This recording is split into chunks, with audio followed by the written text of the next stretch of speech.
In this video, I'll show you how to rename audience fields in Mailchimp. Once you are on your Mailchimp account, the first step is to head over to the navigation panel on the left-hand side.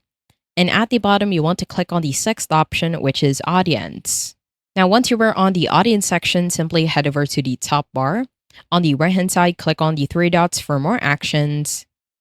And at the bottom, you want to choose the second option, which is Audience Fields and Merge Tags. Now, in here, we have all of our audience fields. Now, in order for you to rename an audience field, what you need to do is simply head over to the audience field. In here, we have birthday. Let's say we want to change birthday. So on the right-hand side, click on the three dots for more actions. And at the bottom, click on edit. Now, let's say instead of birthday, we want to set this as the date subscribed. So from here, we will name this as the date subscribed.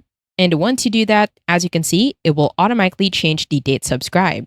Now, on the edit button, what we also need to do is change the format.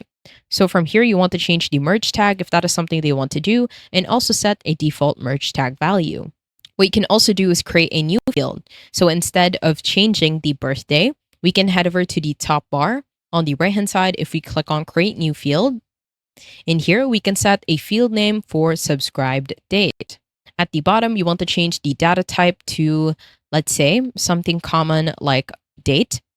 At the bottom, you want to change the date format if that is something they want to do. I will set this as month, day, and year.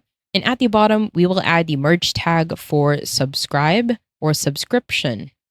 And once you have your merge tag, you can also set a merge tag value. We will name this as subscribed.